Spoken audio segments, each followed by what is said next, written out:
Good morning, everyone. At the core of President Trump's foreign policy are a few very, very simple truths. The security of the American people must be our greatest consideration. The agreements to which we enter must serve American interests, and countries must be held accountable when they break the rules. For years, Russia has violated the terms of the Intermediate Range Nuclear Forces Treaty without remorse. To this day, Russia remains in material breach of its treaty obligations not to produce, possess, or flight test a ground-launched intermediate-range cruise missile system with a range between 500 and 5,500 kilometers. In spite of this violation, for almost 6 years, the United States has gone to tremendous lengths to preserve this agreement and ensure security for our people, our allies, and our partners.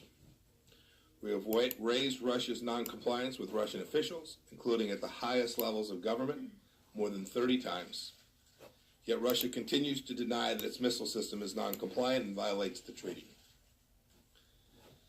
Russia's violation puts millions of Europeans and Americans at greater risk. It aims to put the United States at a military disadvantage, and it undercuts the chances of moving our bilateral relationship in a better direction. It's our duty to respond appropriately. When an agreement is so brazenly disregarded and our security is so openly threatened, we must respond. We did that last December when the United States, with strong support from all of our NATO allies, formally declared Russia in material breach of the treaty. I also then provided notice that unless Russia returned to full and verifiable compliance within 60 days, we would suspend our obligation under that treaty. We provided Russia an ample window of time to mend its ways and for Russia to honor its commitment. Tomorrow that time runs out. Russia has refused to take any steps to return real and verifiable compliance over these 60 days. The United States will therefore suspend its obligations under the INF Treaty effective February 2nd. We will provide Russia and the other treaty parties with formal notice that the United States is withdrawing from the INF Treaty effective in 6 months, pursuant to Article 15 of the treaty. Russia has jeopardized the United States' security interest, and we can no longer be restricted by the treaty while Russia shamelessly violates it. If Russia does not return to full and verifiable compliance with the treaty within this 6-month period, by verifiably destroying its INF-violating missiles, their launchers, and associated equipment, the treaty will terminate. Before I close, I want to give a special thanks to our NATO allies who have stood with us in our mission to uphold the rule of law and protect our people. Their solidarity reflects the historical strength and unity of the NATO alliance. Their support is good for our shared security. It's good for transatlantic unity, and it's good for international peace and security. President Trump is grateful for all that you have done. The United States is hopeful that we can put our relationship with Russia back on a better footing. But the onus is on Russia to change course from a pattern of destabilizing activity, not just on this issue, but on many others as well.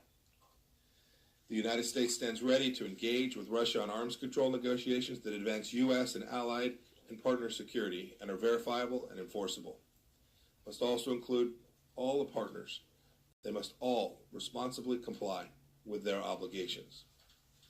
As we remain hopeful of a fundamental shift in Russia's posture, the United States will continue to do what is best for our people and those of our allies.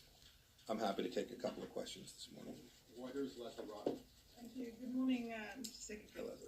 Mr. Secretary, one of the big things that everyone's worried about is that this could eventually spark an arms race. What are you doing to prevent that? How concerned are you that Russia will not engage in that 6 months and that you could see this posture as a threat and take it on? Well, the very risk that you identified is the one that we are suffering from today. The Russians are in violation of the agreement. That is their commitment, this agreement that's been in place for an awfully long time. The Russians have been violating. That is, they have begun to move towards what it is that risk you actually have just identified. And you heard me this morning. We'll continue to have conversations with them. We hope they'll come back into compliance. We've had conversations at every level, at the senior levels, at technical levels, conversations about the nature of these systems. there's no mistaking that the Russians have chosen to not comply with this treaty and present the risk of continued arms growth in a way that they had committed to back when they signed this treaty that they would not do. And if you just have one party to a treaty complying, you're down the path that you described. We will continue to work with the Russians to achieve an outcome that gets us to a place. President Trump very much wants to have an agreement that is verifiable and enforceable on these systems, and I hope we can convince the Russians it's in their best interest as well. We certainly think that it is. More question, Michael Gordon, Wall Street Journal. Sir. Sir, the Trump administration has withdrawn from agreements it doesn't like, the JCPOA, and now you've indicated your intentions on INF because of the Russian alleged violation. But the question is what new agreements can be worked out to take their place. The Russians have said they're prepared to discuss a New START extension. The treaty expires in 2 years, which is not a lot of time if the administration plans to take a new approach.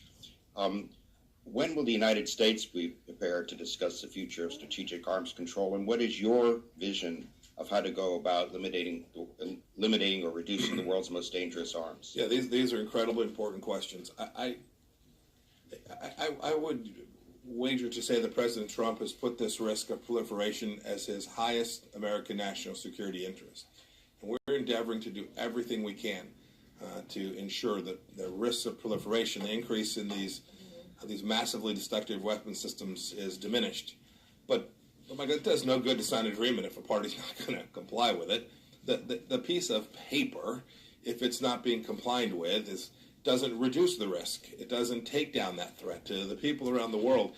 The INF document today is being violated by the Russians. That is the very agreement that they signed up for. We didn't force them into the agreement. They decided this was in their best interest. They've now decided it's not in their best interest to comply with that agreement. So we are prepared to enter into negotiations on these complex arms control issues all around the world, including conversations about the renewal of other arms control agreements as we move forward. But make no mistake about President Trump's mission set. President Trump's mission set is to make sure that any agreement that we entered into has America's best interest. That is, it protects the American people, protects our allies around the world as well, and has provisions that other countries are both capable and willing to comply with and allow us to verify that they have complied with those agreements. Absent that, it's just sitting around a table talking. It is incredibly important that we make sure that the provisions of these agreements are enforceable and verifiable. And that's our aim. That's our aim in every set of important arms control discussions that this administration will engage in. Thank you all. Have a great day. Thanks, everybody. For the President, Secretary.